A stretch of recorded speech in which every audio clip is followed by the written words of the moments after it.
Radhe Radhe student, welcome to Dhanraj की पाठशाला। आज हम देखेंगे अपना नेक्स्ट पार्ट। जैसा कि आपको पता है कि हम फिजिक्स में 70/70 की लड़ाई की सीरीज लेकर आए हुए हैं, जिसमें आज ये चौथा पार्ट है। और आज का क्वेश्चन एग्जाम के पॉइंट ऑफ व्यू से बहुत ही इंपॉर्टेंट है।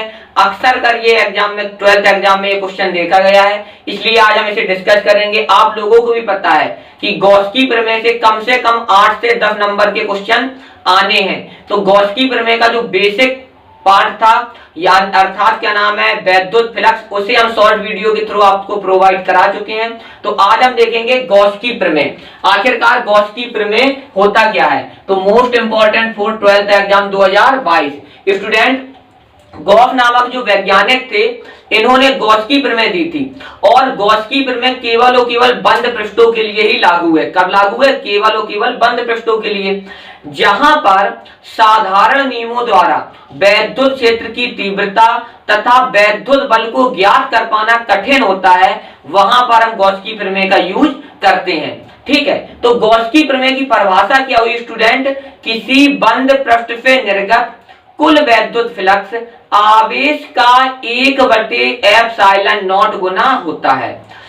आप बोलेंगे किसी बंद पृष्ठ से निर्गत कुल वैद्युत फ्लक्स आवेश का 1/ε0 गुना होता है। अर्थात आप बोल सकते हैं इसके लिए कि कुल वैद्युत फ्लक्स जो आपका ये फाई ई होगा, ये आवेश का 1/ε0 गुना अर्थात Q/ε0 गुना होता है। और स्टूडेंट हम इसी की अब देखेंगे सत्यापना अर्थात इस डेरिवेशन का हम करेंगे बहुत ही सरल वे में निगमन। तो ये माना कि कोई एक गोला है, आप बोलेंगे माना कि R त्रिज्या का कोई गोला है जिसका केंद्र O है, जिस पर +Q आवेश स्थित है।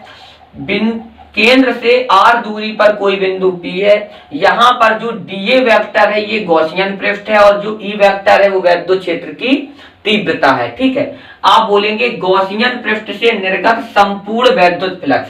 स्टूडेंट, संपूर्ण का मतलब ही होता है समाकलन अर्थात इंटीग्रेशन। अब जो बच्चे बायो लिए हुए हैं वो इंटीग्रेशन नहीं जानते, तो हम बता दे रहे हैं, ये होता है समाकलन का सिंबल। और इसमें जो ये सिंबल लगा दिया गोल, इसका मतलब होगा बंद समाकलन। क्योंकि आपको पता है कि गॉस की प्रमेय केवल और केवल बंद पृष्ठों के लिए ही लागू होती है। अब हम सिंपल वे में आपको समाकलन ही सिखा दे रहे हैं। जैसे कि यहाँ पे लिखा है स्टूडेंट dP, तो D के बगल में P लिखा है अर्थात P के सापेक्ष समाकलन होना है, तो इसका आंसर क्या आ जाएगा? P। जैसे यहाँ पे आपको समाकलन में dV लिखा होता, अर्थात D के बगल में V लिखा है, तो V के सापेक्ष समाकलन होना है, अर्थात आंसर क्या होगा? V। यहाँ पे D M लिखा होता है स्टूडेंट, अर्थात M के सापेक्ष समाकलन होना है, अर्थात इसका आंसर क्या हो जाएगा? M। यहाँ पे स्टूडेंट हो सकता है G लिखा होता, तो D के बगल में G लिखा है, अर्थात G के सापेक्ष समाकलन, अर्थात आंसर क्या आ जाएगा? G। अब आप समाकलन समझ चुके हैं। ठीक है, आपके लिए इतनी जानकारी काफी है बायो के लिए। तो गॉसियन पृष्ठ से निर्गत संपूर्ण वैद्युत फ्लक्स, तो आपको पता है फ्लक्स का फॉर्मूला होता है d phi बराबर E डॉट dA। तो स्टूडेंट आपको हम बता चुके हैं, जब भी ये डॉट का सिंबल हटेगा क्या जुड़ेगा? cos theta. तो यहाँ से डॉट का सिंबल हटा क्या जुड़ा? cos theta. और आपको पता होना चाहिए जो गॉसियन पृष्ठ के साथ वैद्युत क्षेत्र का कोण है वो समांतर है, अर्थात 0 अंश का कोण बन रहा है। तो आपने लिखा थीटा बराबर 0 अंश। इसे आप एक और तरीके से भी निगमित कर सकते हैं, बट ये बहुत ही शॉर्ट वे है। तो आपने रखा यहाँ पे 0 अंश, तो cos 0 का मान 1 होता है, यहाँ से cos थीटा गायब होगा। तो d phi E बराबर बंद समाकलन E dA। बंद समाकलन क्यों? क्योंकि गॉस की प्रमेय केवल और केवल बंद पृष्ठों के लिए लागू है।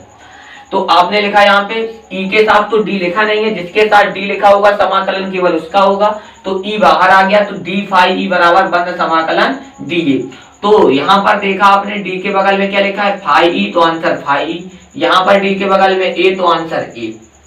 आपको पता होना चाहिए जो यहाँ पे E है वैद्युत क्षेत्र की तीव्रता है, और बिंदु आवेश के कारण यहाँ पे देखिए ये बिंदु आवेश Q स्थित है, बिंदु कहाँ पर? केंद्र O पर। तो बिंदु आवेश के कारण वैद्युत क्षेत्र की तीव्रता होती है E बराबर 1/4πε0 × Q/r²। वोल्ट प्रति मीटर इसका मात्रक होता है। और जो A है वो गॉसियन पृष्ठ है, क्योंकि ये एक गोला है, और गोले का क्षेत्रफल स्टूडेंट 4πr² होता है। तो आपने E की जगह फिर आपने पेश कर दिया क्या? 1/4 4 pi epsilon not into q upon r square. और जो ये ए है ये आपका गॉसियन पृष्ठ है, इसकी जगह पे आपने गॉसियन पृष्ठ अर्थात क्षेत्रफल गोले का, तो 4 पाई आर स्क्वायर। आपने यहाँ से गौर किया कि आर स्क्वायर से आर स्क्वायर कैंसिल, 4 पाई से 4 पाई कैंसिल, तो ये क्या बचा आपका क्यू बच गया और नीचे एप्सिलॉन नॉट। तो फाई बराबर आपको मिला क्यू बटे एप्सिलॉन नॉट। और यही आपको प्रूव करना था कि किसी भी बंद पृष्ठ पे निर्गत कुल वैद्युत फ्लक्स आवेश का क्यू बटे एप्सिलॉन नॉट गुना होता है। ठीक है स्टूडेंट, धन्यवाद।